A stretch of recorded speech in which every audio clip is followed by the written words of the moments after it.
11, and thrilled to be in this role and supporting this incredible team. Today you're joining us for one of the Leadership Northern Colorado Leadership Moments. We're really excited to welcome PFA Chief Tom DeMint, and I'm going to turn it over to Todd Carl from INT Credit Union, and he will be conducting the session today. So thank you, Todd. Todd's a member of our steering committee, and we'll turn it over to him and get rolling here with some great questions for the chief. Thanks a bunch, Amanda, and hello everyone that's joining us today. Welcome to our Leadership Moment virtual presentation. So you may remember from the last times that we did this, each of these short conversations is designed to connect you to insight and inspiration and life adventures from Northern Colorado's most interesting leaders. And as Amanda said, my name's Todd. I work for INT Credit Union. I'm a volunteer. I'm one of the steering committee members for Leadership Northern Colorado. So I'm going to host today's segment, which luckily for us features Tom DeMint, the fire chief of the Poudre Fire Authority in Fort Collins. Thank you so much for joining us, Chief DeMint. Thank you. Thanks for having me. Yeah, you bet. So to set the stage for our conversation today, Tom, we were hoping to give the group a little bit of your background, so I'll do that right now. Chief DeMint has over 42 years of experience in fire and emergency services, having served with Poudre Fire Authority for over 31 years. He has served as the chief for the last 8 years, and his community leadership activities are impressive.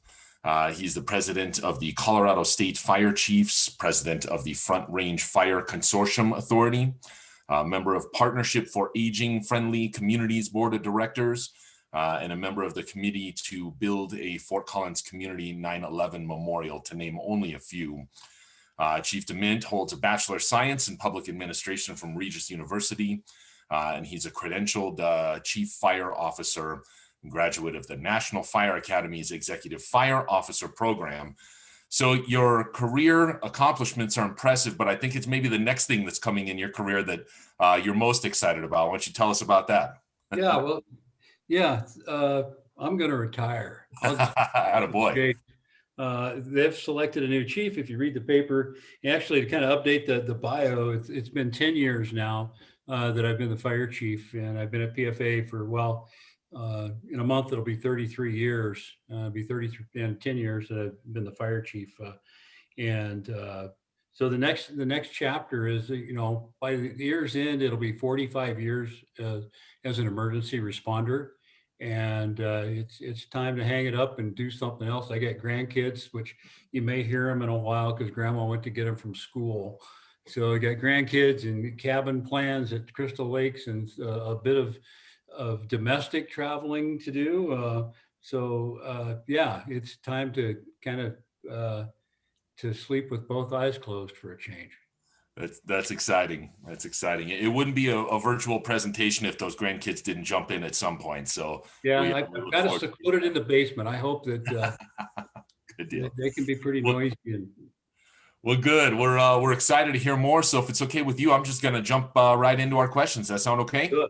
Yes. Good deal. What characteristics or skills do you think all leaders should possess? Well, it's, each leader is their own. It finds that niche or that strength of theirs that really guides their leadership thing. But I think the most important thing for leaders to have is courage. And courage is not, in the world of fire service, courage doesn't mean you have the courage to go into a burning building. That's the people we hire. That's what we do. And that takes a certain amount of physical courage, but courage to make tough decisions, courage to have difficult conversations, courage to be the one that says, and sometimes my folks look at me and go, you've got to be out of your mind, because I tell them sometimes I have to make decisions that I don't even like. To have courage to do not the most popular thing, but do the most difficult thing. In fact, it's in our value statement that we will do what's right regardless of risk to self. And I think if you take that on as a leader, is just doing the right thing, having a good stand on ethics and principles and transparency, those things are going to emerge and help you on that path of courage. I think also it comes with that, though, is a high EQ. And I think that the better leaders that we know have strong empathy. Empathy is probably the biggest thing that leaders can have, because that's what settles you into relationships. And I think, especially in the world, man, that we've learned in the last year, is relationships they take a lot of effort on both sides. And now we really have to work, when we look at our Brady Bunch screens all day long, on building those relationships, because it's not just as easy as, hey, I'll meet you for lunch or coffee or a stop in a hallway or a stop on a street corner. You have to be much more intentional. And then the last thing that I'll highlight, and I'll talk about it in a little bit too, is being a good communicator. Leadership and communication go hand in hand, but they all fall back into courage. And if you're going to be the one that sits there where all eyes are on you, and you're lonely because you are making a decision that you know is the best for, in my case, it might be the best for my organization. It might be the best for my community. And it might not be popular, but to have the courage to be the person that does that and to make those decisions is, I think, paramount as a leader. Well put, man. Courage, EQ, and proper communication, easier said than done, I suppose. I'm curious to get your take on the flip side of that too. Those are enviable qualities to have for any leader. Is there a mistake or a common mistake that you see either any leader make or poor leaders make? Is there a common theme there that you've noticed? But, I actually think there's probably, poor leaders is probably not even a term we could use, because they're not leading if they're poor at it. Yeah. So that I think where leaders have failed. And let me tell you some. I'm not afraid to mention my failures has been communication. And many of you may know that Greeley just selected a new fire chief as well, Brian Kuznick, who's been a friend of mine for a very long time. And he and I were meeting a few months ago while he was making the decision to go for that position. And we talked about communication, and I told him, especially in our business, firefighters we have 190 type A personalities that are out there fighting fire, and they can't know enough. They want to know. So I told him, I said, if you think you're communicating enough, you're behind. If you think you're over communicating, you're probably about right. If you don't think you're communicating enough, then you're really behind the eight ball. And that's, there's been times where communication wise, it's just getting stuff out to our troops is probably the biggest mistake leaders can make. Communicate with your folks. And when you're in a business that relates with other people, communicating with your customers, as well as communicating with your staff. And boy, howdy, there's probably not a person in here, it's not an organization that, if we could all raise our hands, if we were in a classroom, and say, who here has communication dialed in and it's working perfectly in their organization, I don't think there would be a single hand go up. So that's probably the biggest mistake. The other one is, there was a fire chief in Phoenix. He passed away a few years back. His name was Alan Brunacini. He went by Bruno. And he brought a lot of customer service. Was CBRE responding to your email regarding 800 Bryan Court? He brought a new element to the fire service of customer service. Just a wonderful man. And he was kind of the sage of fire chiefs. But he had 3 rules, and apply them as you will in your business. But for me, in my business is, well, first and foremost rule that we all have is mind the budget. PFA has a $40 million budget. So minding the budget is very important. Know where every penny is, know how it's being spent, know how it's being communicated to the community, and how it's being communicated to the board, and how you're developing that budget to get there. Knowing the budget is paramount. With me, you all, as my employers, have bought me a car. I have a department car. Mind the car. Sounds like something pretty simple, but everywhere I go, that car says Poudre Fire Authority on it. So take care of the car, take care of it. And that's just mind the image that you're portraying with your business, because you are the business. You are portraying that. And the third and most important rule, and this is for everybody, never, ever get good looking. And if you are in a place of leadership and you think about that, the humility that comes with leadership that's one of those, again, if you ask about mistakes, probably the biggest mistake are leaders who get good looking. They think they're bigger than the job, that the job is about them, that the organization is about them, the service that they're providing is about them. And that's when leaders fail and lose the followership. So those are the three principles on the mistakes. Well, if not getting good looking is a key, then I guess I'm a born leader. So thank you for that. Yeah, I've not had problems with that in the physical element, but it's Yeah. kind of back. You got and you know, the thing that goes along with that is have someone who is courageous with you as well, who's not afraid to tell the emperor, hey, you're running down the street in your underwear. Got to have those people. You've got to have people around you that will tell you the hard things that you need to hear.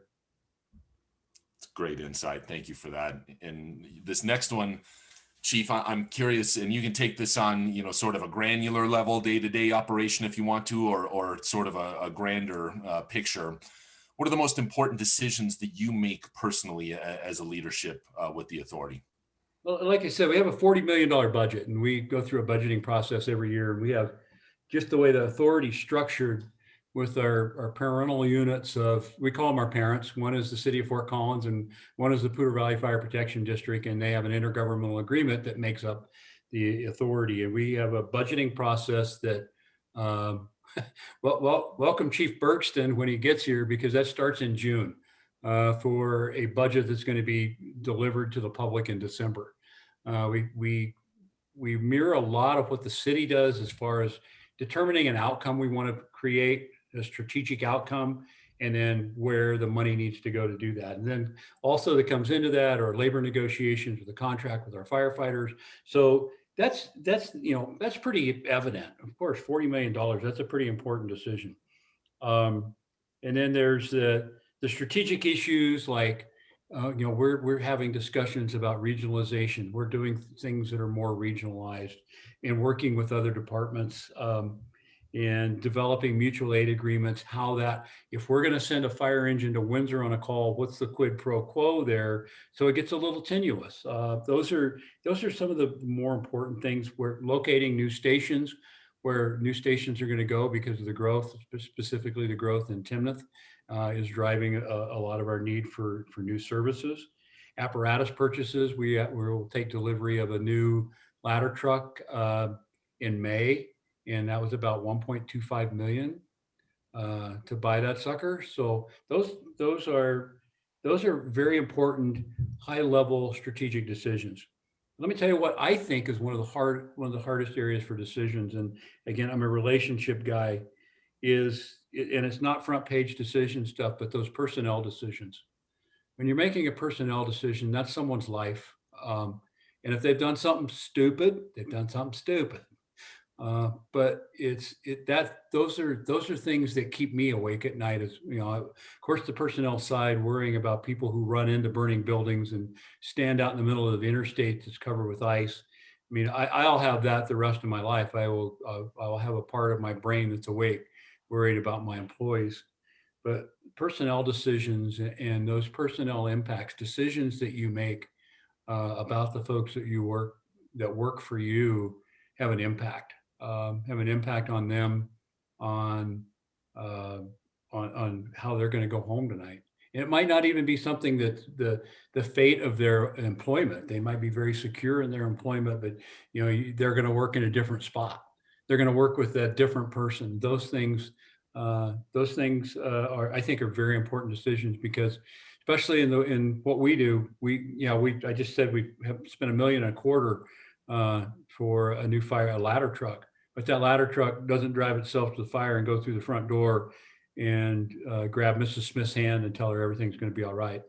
It's the people on that ladder truck, the people on those fire engines that make that difference, that provide that service.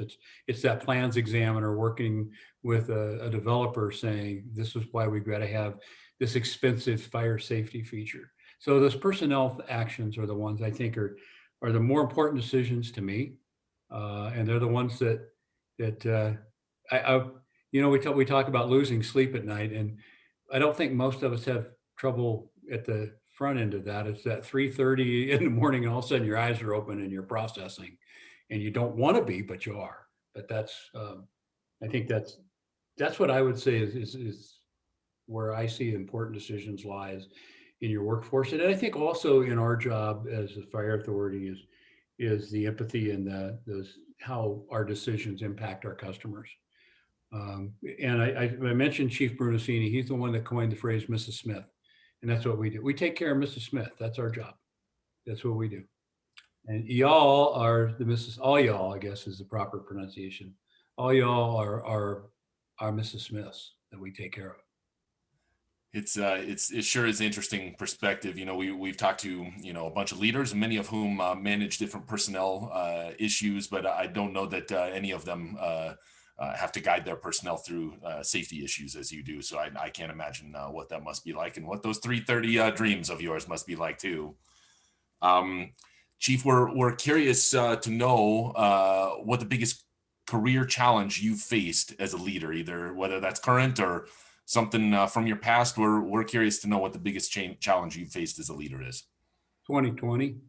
Yeah, I believe that. With COVID hit us directly because we provide medical services. So a year ago, we were still learning how to take care of COVID patients.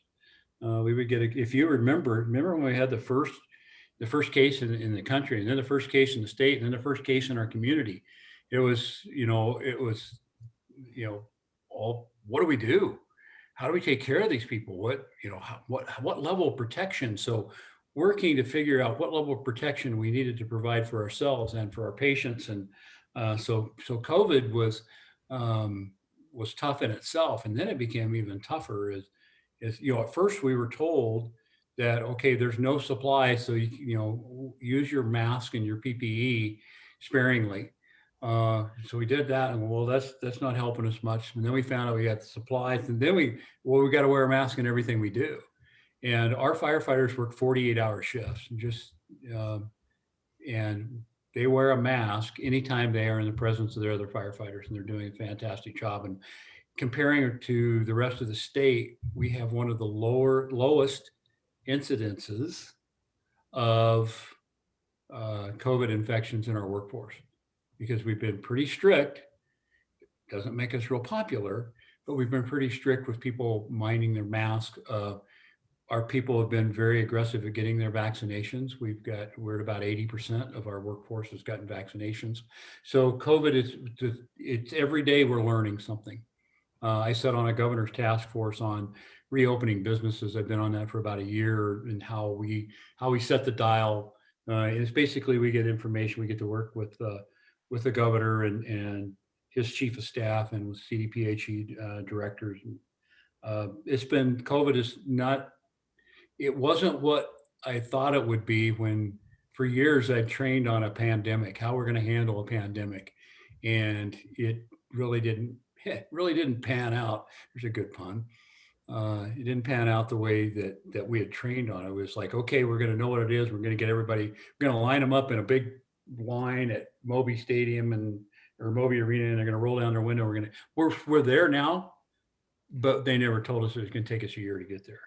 The other thing is you may have heard we had a little wildfire last year, and it literally, we literally lived under a black cloud for the better part of 2 months. We were under a black cloud, and with that, it started, over 60 miles from here, and then it started knocking on our back door. It had a spot fire that came in. We lost homes in our jurisdiction. We lost homes just outside our jurisdiction. And then, oh, by the way, another fire comes and it jumps the Continental Divide, which, us fire experts, I can't do that. Well, it did. Every time we'd say it couldn't do something, it did. And PFA was intimately involved in the 3 biggest fires in the history of Colorado last summer. So wildfires, and that one's still lingering. So that challenge continues, is how we change our mindsets, how we change our mindsets of mitigation. I was talking to some of you before we opened this up to everybody that I'm building a cabin in the mountains. So there's a mindset factor there that we all want to be. They're right over there. They're just, They're just on the west side of town, and there's a lot of recreation capabilities, and it's tough. And along with that, we had labor negotiations in the Zoom world. I had 2 shoulder surgeries. So 2020 was a tough year, a budget that we had no idea if we were going to have money. So 2020 was the biggest challenge of my career. I've had a lot of challenging calls and stuff. Those are at a personal level, but as a fire chief, those were the toughest. Well, I guess that would make any of us consider retirement when you lay it out like that. So yeah, again, congratulations on that. So Chief, we're all students of leadership here and aspiring leaders. We're curious to know if you've got a favorite author, favorite leadership book, or just a leader that you look to for guidance with your own leadership. Boy, a million of them. Well, maybe not a million, but a few. Probably one of my favorite books that on leadership, and it's not a very thick book. It's called The Outward Mindset. And if anybody ever been through an outward or through a Arbinger Foundation out of Utah, through any of their classwork, their first book was Leadership and Self-Deception, which is phenomenal. You can read it in a weekend easily. Is Leadership and Self-Deception, and then there's a second book in the series, but the third book in the series is Outward Mindset, and it's basically the essence of servant leadership, but it doesn't put it in that context. To give you some examples, one of the examples in Outward Mindset is the Kansas City, Missouri SWAT team, which has been through the Arbinger principles and of an outward mindset of working toward. Don't give up your own principles, but working toward creating a solution with somebody who may be on the opposite side of an issue with you. And the Kansas City, Missouri SWAT team was losing $13 million a year in lawsuits. And they went through this program. And one of the opening scenarios in the book is where the SWAT team is making a big drug bust. That's what they do. They take care of us. But in there, they made sure that people were comfortable who were getting arrested. And one of the officers, who'd been one of the biggest badass SWAT officers ever, was going through the cupboards trying to find baby bottles because he had found the formula. There were children there were babies there that needed formula. Let's get them fed. And so it's starting to think like that in customer service. And they went by applying those principles from $13 million a year in losses to lawsuits to zero, to having zero lawsuits. So anything that the Arbinger Foundation does toward that outward mindset. The other that's very much lockstep with that is our own neighbor, Gus Lee, who wrote the book called Courage, the Backbone of Leadership. And it's the same principle. Again, an easy read. Gus is a good friend and a mentor to me. And he's probably, when you ask about who a mentor is as a leader, is Gus Lee. I have several personal mentors. And I'll hit another couple of authors on a more higher perspective, but Doris Kearns Goodwin, and she wrote The Team of Rivals. And I mentioned that earlier, is having people around you opening up. And it's hard as a leader, man. Your own pride, which is one of the 7 deadlies, but your own ego and stuff often will stand in the way. Have it out. I mean, let's tell me what I'm not seeing. And if you need to argue with me, argue with me. That helps me. And it's really hard for some of us who are put in a position of leadership, and we say, this is what the decision I want to make, for somebody to go, wait a minute, I think you're wrong. You have to create that atmosphere to do that. And when she wrote about Lincoln and the Team of Rivals, and she also has a book called Leadership that's fantastic. But my leaders that I would look to is Gus Lee's one. Another local one that you've all probably heard of is Darren Atterbury, our city manager. He is a mentor to me. He's a good friend, but he's a very courageous leader and not afraid to stand up and he sits and looks at his 7 bosses and has to sometimes make those courageous statements. Whether you agree with his policies or not, I mean, there's a leadership factor there, and that's the thing that I look for in leaders. There's a million of them. One of the things, though, this is a little secret, but going into retirement, I'm already starting to look at books that are less about leadership and about other things. I'm reading a book right now called The Library Book, and it's about a library fire in Los Angeles in 1986, and it has nothing to do with fire. It has everything to do with our library system in the United States, which is pretty cool. That should align with your new stage in life. I like it. I like it. Yeah. Well, those are great recommendations. Thank you so much for that. And we're getting down towards the end of the presentation here. Wanted to save a little time for Q&A. I think we might have time for one question. Dawn, are you out there to give us a question? I am, yes. And hi, Tom. Nice to Hi. see you. The question is from Mary, and she wonders, will you speak a little bit about PFA and what PFA is doing to support diversity, equity, and inclusion within the organization and in partnership with the city of Fort Collins? Great question. We have so much work to do in equity and inclusion. As far as our demographics as an organization, as far as our Latinx community is very well represented. In fact, it's higher than the community numbers.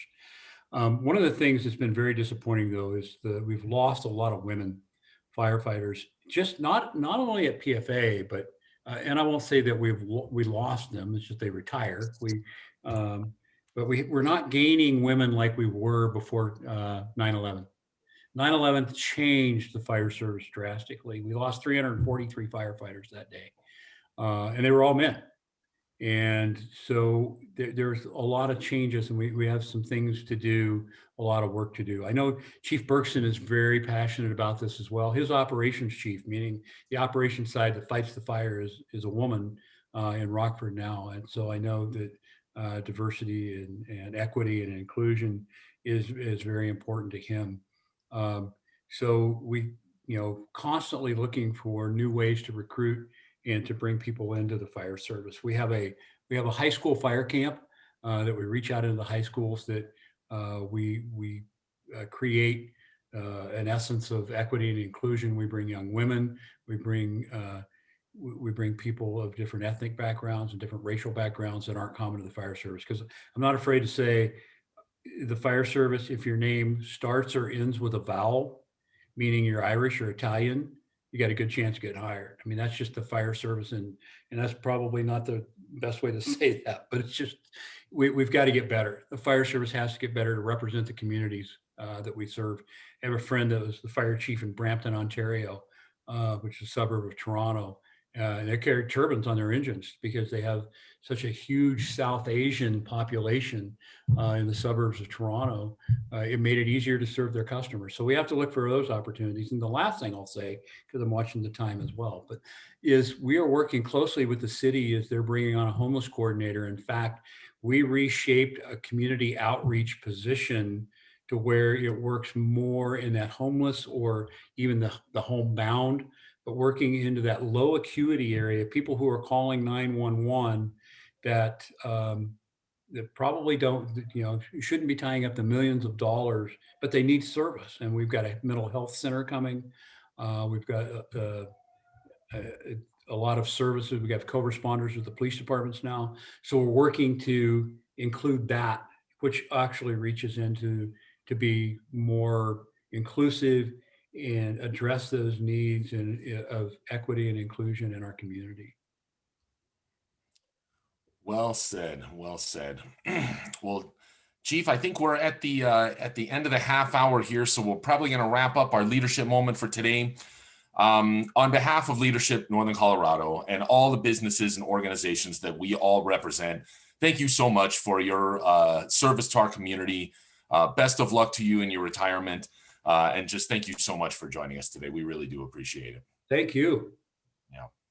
And sorry, go ahead, Todd. No, go ahead. Go ahead.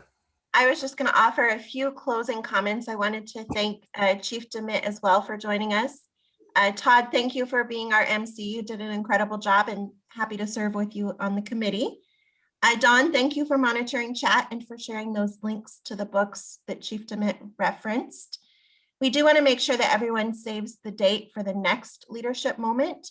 We will be excited to share with you on April 13th.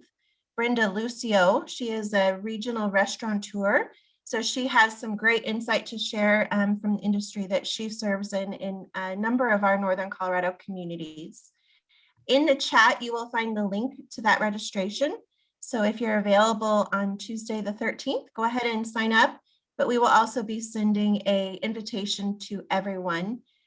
We want to thank our sponsors, Kaiser Permanente and Canvas, for supporting Leadership Northern Colorado. And we will be hosting these leadership moments every month through the spring. So we look forward to coordinating additional regional leaders to share their insight and recommendations with you all. So thank you for taking time with us today, and we will see you on April 13th. Thank you. Thank you, Chief. Be safe, everybody.